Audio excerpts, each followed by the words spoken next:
Hai, saya Willy Ardian, coding starter kalian. Kita akan membuat tentang program Python sederhana saja. Ya, misalnya contoh programnya adalah seperti ini ya. Harga suatu produk misalnya 200 dengan mata uang tertentu. Oke, 200 bla bla bla gitu ya. Dan juga masukkan uang Anda untuk membayar harga produk tersebut.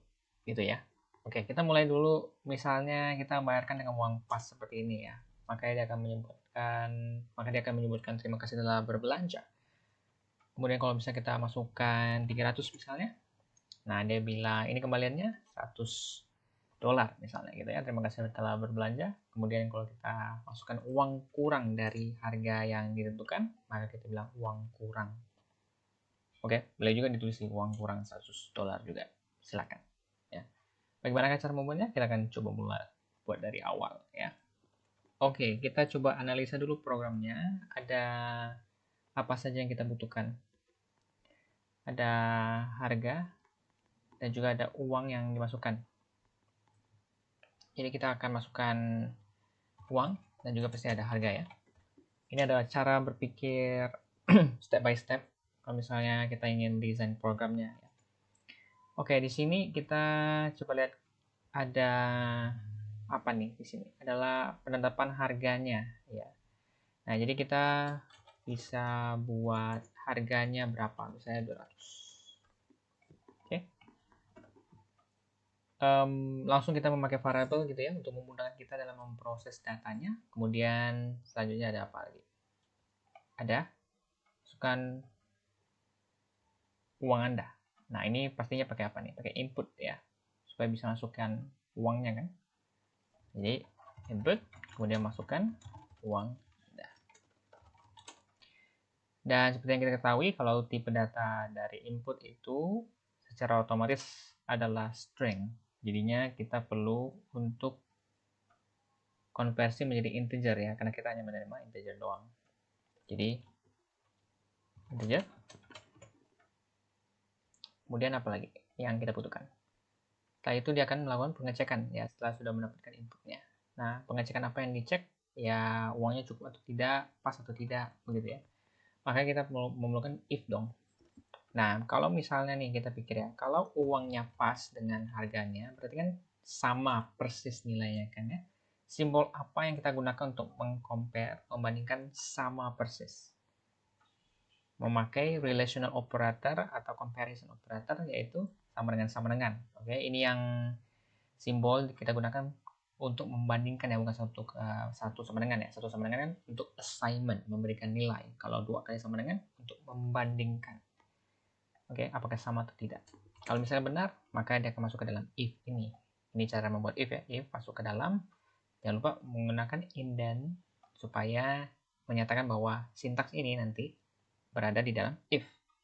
Secara otomatis juga IDE yang kita gunakan atau text editor atau tempat kita coding gitu ya, memberikan indentation secara otomatis untuk bisa tulis sintaks di dalam if ini. Oke, kita akan bilang berarti uangnya pas ya. Uangnya pas berarti ya kita nggak perlu bilang uangnya pas juga sih ya. Kita bilang terima kasih telah berbelanja. Oke. Apakah ada memungkinkan nggak kondisi yang lain di sini? Misalnya kita tulis apa? Selain daripada uang sama dengan harga ya.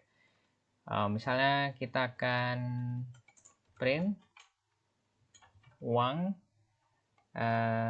tidak cukup ya. Misalnya gini. Kalau misalnya uang tidak cukup, berarti apa yang perlu kita tulis di sini? Kondisi yang lain. Nah, untuk kondisi alternatif kita bisa menggunakan elif atau else if kepanjangannya ya. Yaitu kalau uangnya tidak cukup ya. Kenapa uangnya tidak cukup? Kalau uangnya lebih kecil daripada harga. Ya. Nah, kita bisa bilang uang tidak cukup. Kalau misalnya kita mau buat kondisi uangnya cukup dan kita bilang kembaliannya berapa, berarti tinggal dibalikan aja ya, sama aja. Tinggal dipilih salah satunya mau yang mana. Ini kembaliannya. Sudah kita bilang kembaliannya. Bagaimana bisa mendapatkan kembaliannya dong? Berarti kan harganya dikurang dengan uangnya. Karena uangnya lebih besar, uangnya dikurang dengan harga ya, berarti ya. Karena uangnya lebih besar dari harga, berarti uangnya dikurang dengan harga. Nah, kita mau tulis ini, mau ini digabung dengan ini juga boleh, ya. Atau misalnya mau pisah print juga boleh. Atau mau langsung kayak ini juga boleh. Seperti ini. Kemudian, apa lagi? Ada kondisi yang lain lagi ya, yaitu yang kurang dari kan. Nah, kalau misalnya mau langsung else itu apa? Alternatif paling terakhir, default-nya. Ya, atau mau tulis elif lagi juga boleh. Ya, kurang dari harga, maka kita bilang uang tidak cukup. Misalnya. Seperti ini. Ini sudah cukup sih untuk membuat programnya. Kalau misalnya kita menggunakan else, itu juga boleh. Tapi sepertinya tidak ada else juga nggak apa-apa ya. Atau ini mau else langsung juga boleh kan sebenarnya ya. Nah, cuman memang kalau mau lebih spesifik sebenarnya lebih bagus ya untuk menyatakan kondisi yang lainnya itu apa ya, ketimbang langsung else gitu. Nah, mungkin hanya untuk berjaga-jaga aja kalau misalnya ada kondisi tertentu yang tidak masuk ke dalam 3 kondisi ini ya, maka kita bisa masuk ke dalam else, lalu kita bilang ada error misalnya. Oke, seperti ini kita coba jalankan. Masukkan uang Anda. Kita coba print harganya ya, ini nggak ketahuan nih harganya. Jadi kita bisa mengetahui ini sekarang harganya berapa. Jadi kita coba print harga adalah harga, gitu ya. Oke, ada yang kurang nggak di sini? Di sini saya menggunakan plus symbol sebagai concatenation atau gabungkan datanya. Oke. Dalam kasus menggunakan plus, kita harus mengkonversi salah satu tipe datanya karena hanya boleh menggunakan satu tipe data saja. Misalnya kan di sini sudah terdapat string, maka di sini harus dikonversi menjadi string. Ya. Karena kan soalnya kan angka masih bisa menjadi string, tapi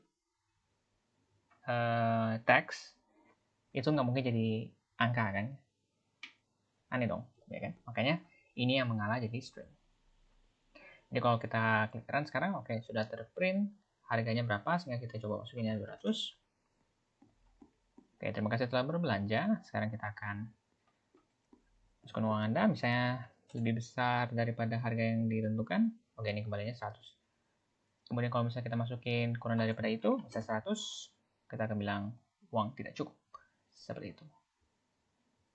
Ini adalah contoh programnya. Di sini banyak hal yang bisa kita kembangkan ya. Program-program yang lain yang membutuhkan logika yang kurang lebih seperti ini. Lebih besar, lebih kecil, atau sama dengan seperti ini. Saya ada suatu pertanyaan yang bisa coba kalian pikirkan.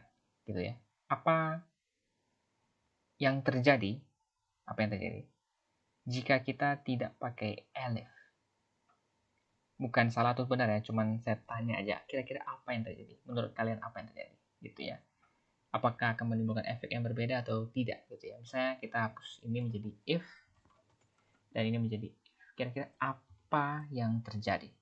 Begitu. Dan kalau semuanya if gini berarti tidak ada else ya, karena kita buat satu-satu kondisinya kan. Nah, menurut kalian kira-kira apa yang terjadi kalau misalnya menggunakan versi ini? Ya, coba tulis jawaban kalian di komentar, apa pendapat kalian kalau misalnya diganti menjadi if satu-satu gitu. Oke, satu lagi, jangan lupa untuk subscribe untuk mendapatkan konten coding lain yang supaya kalian bisa lebih paham lagi dasar fundamental coding kalian. Oke, thank you.